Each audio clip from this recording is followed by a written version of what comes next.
Nga informacionet e siguruara nga Veting, rezulton se fondet publike nga Fondi Shqiptar i Zhvillimit janë tenderuar pa një plan investimi, por janë prokuruar për t'i dërguar drejt kompanive pranë qeverisë, me njerëzit e lidhur me drejtorin e përgjithshëm të fondit Dritan Agolli në shkelje të ligjit. Në maj të 2023-shit, FSZ shpalli fitues kompaninë Salillari me ofertë 3.7 milion euro për projektin ndërhyrje në zona sportive dhe lodra për fëmijë. Dua të luaj, që përfshinte qytetet Berat, Vlorë, Korçë, Gjirokastër. Sipas openprocurement.al, ky tender është shënuar me flamur të kuq pasi ka pasur mungesë konkurrence, ndërsa projekti ka drithie për afatet e punimeve dhe mundësinë e devijimit për qëllim të tenderit. Në Berat, nga zbatimi i projektit është krijuar një kënd sportiv për fëmijët, por në Korçë dhe në Vlorë është devijuar në rregullimin e pistave të vjetra të aviacionit. Të njëjtët persona që kanë bërë projektin e kompanisë Art Kino Studio rezultojnë mbikëqyrës punimesh Krenar Dida dhe Rion Këri, dhe në antar të këshillit të kompanisë Sol Energy, e cila është në pronësi të 4KPPF e Fatrit Petkut, që ka fituar tenderin mbikëqyrës. Në dhjetor të 2020-s, bashkimi i kompanive Vëllezrit Hysa SHPK dhe Franco Construction SHPK lidhen kontratën me vlerë 283 milion lek me TVSH me FSZ-n për zhvillimin e atraksioneve turistike në Bashkinë Belsh, Bashkinë Dimal, rrugën Rajs Sulaj dhe fshatin e Bogëllës në Bashkinë Skrapar. Nga kontrata e siguruar nga Veting në qytetin e Dimalit, ky projekt nuk është realizuar 100%.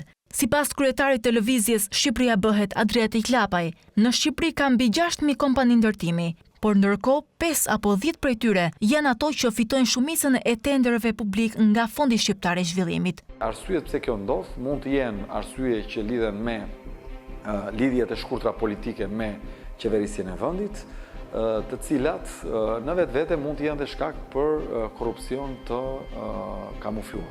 Në nëntor të 2021-shit, Fondi Shqiptar i Zhvillimit mbylli tenderin për krijimin e menus për 100 fshatrat me fond limit 41 milion lek, ku fitues u shpall bashkimi i kompanive Mascarpone SHPK dhe Endrit Masi. Për këtë procedurë, kreu i FSZ-s u akuzua për konflikt interesi, ku fituesi i tenderit Alfio Rotani kishte punuar në restorantin e djalit të tij, Flati Agolli në Durrës. Kjo ngriti dyshime për favorizim nga Agolli dhe skualifikim të kompanisë konkurruese, me ofertë më të ulët se fituesi. Kompania ankimoi procedurën e Komisionit të Prokurimit Publik, që më pas konkludoi se vlerësimet janë hartuar në shkeljet e ligjit dhe i dha të drejtë kompanisë së skualifikuar, duke urdhëruar Fondin Shqiptar të Zhvillimit të anulloj tenderin, ndërsa kreu i FSZ-s Dritan Agolli u mor në hetim nga SPAK për pasurinë dhe skandalin e menus për 100 fshatrat. Në formularin e pasurisë të 2019-s, Agolli deklaron se kompanit Magnum Opus Group dhe aksionet nga kompania Ardex Consulting i kishte në pronësim me bashkëshorten. Në vitin 2020, Agolli nuk deklaroi të ardhurat nga kompania Magnum Opus Group dhe se ishte ende aksioner siç e ka vërtetuar Veting.